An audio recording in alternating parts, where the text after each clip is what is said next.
केच में अमन अमान की मखदूश सूरत हाल के पेश नज़र ऑल पार्टीज़ केच का डिप्टी कमिश्नर केच से मुलाकात में ऑल पार्टीज़ केच ने ज़िला केच में अमन अमान की बिगड़ती हुई सूरत हाल पर इंतहाई तशवीश का इजहार किया और मुतालबा किया कि अवाम की जान और माल के तहफ़्फ़ुज़ को यकीनी बनाया जाए।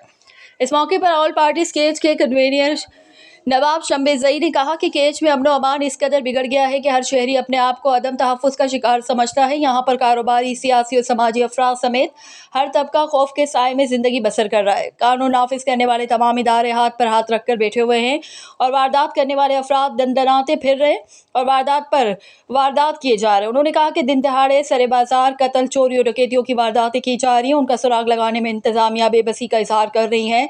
इन हालात में हर शहरी खौफ के साए तले ज़िंदगी गुजार रहा है।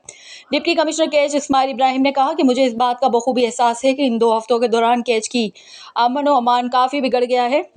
इस सिलसिले में मेरी तमाम स्टेक होल्डर से बातचीत हुई है। बहैसियत डिप्टी कमिश्नर केच मुझे इसका इदराक है कि अवाम की जान और माल का तहफ़्फ़ुज़ को यकीनी बनाया जाए। इस पर अमली इक़दामात उठाए जा रहे हैं।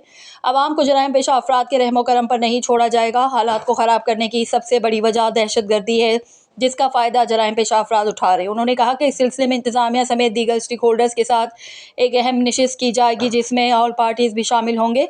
इंशाअल्लाह केच के अमन अमान की बहाली के लिए हर इक़दामात उठाए जाएंगे। इस मौके पर ऑल पार्टीज़ केच के डिप्टी कन्वीनर ज़रीफ ज़दक, BNP के रहनुमा खान मोहम्मद जान गजकी, JUI के रहनुमा अब्दुल हफीज़ मेंगल, जमात इस्लामी के रहनुमा गुलाम यासीन बलोच, अंजुमन ताजरान के चेयरमैन हाजी निसार अहमद जोस्की और दीगर मौजूद थे, जिन्होंने केस की अमन अमान की बिगड़ती हुई सूरत हाल पर तशवीश का इजहार किया, उसकी बहाली के लिए तजावीज़ दी।